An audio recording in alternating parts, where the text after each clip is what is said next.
नमस्कार, द सूत्रधार देख रहे हैं आप। मैं हूं स्मृति झा। 4 राज्यों और एक केंद्र शासित प्रदेश में चुनावी नतीजों का ऐलान हो गया। 4 दशकों में पहली बार केरल में सत्तारूढ़ पार्टी दोबारा सत्ता में वापसी की ओर अग्रसर है और एलडीएफ की वापसी तय है।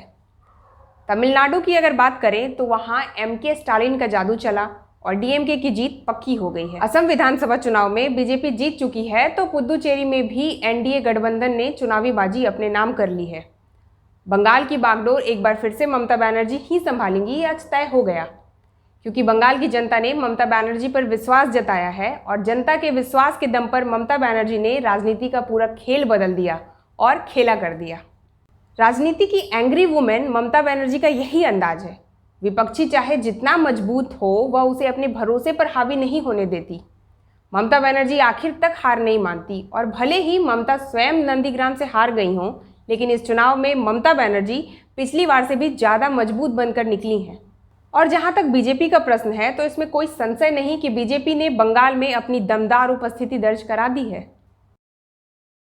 पश्चिम बंगाल की जनता ने ममता बनर्जी को एक बार फिर चुन लिया है और लगातार तीसरी बार ममता बनर्जी पश्चिम बंगाल की मुख्यमंत्री बनने जा रही हैं। चुनाव प्रचार के दौरान ममता बनर्जी के पैर में चोट लगी थी, लेकिन आज जीत के बाद जब ममता बाहर आई तो व्हील चेयर पर नहीं थी, बल्कि अपने पैरों पर खड़ी थी।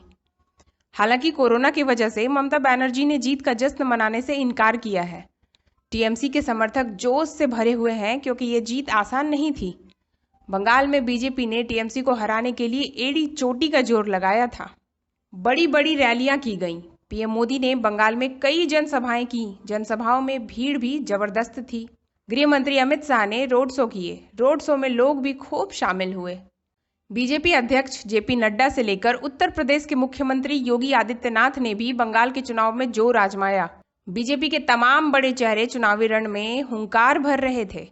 ममता बनर्जी खुलेआम मुस्लिम तुष्टीकरण कर रही थीं और बीजेपी जय श्री राम का नारा लगा रही थी। बीजेपी के जय श्री राम के नारे ने ममता को चंडी पाठ पर विवश किया, गोत्र बतलाने पर भी विवश किया। आज के चुनाव परिणाम तो यही कहते हैं कि चाणक्य नीति के आगे ममता बनर्जी का चंडी पाठ चल गया। बेशक ममता बनर्जी नंदीग्राम से हार गईं, लेकिन बंगाल को जीत लिया।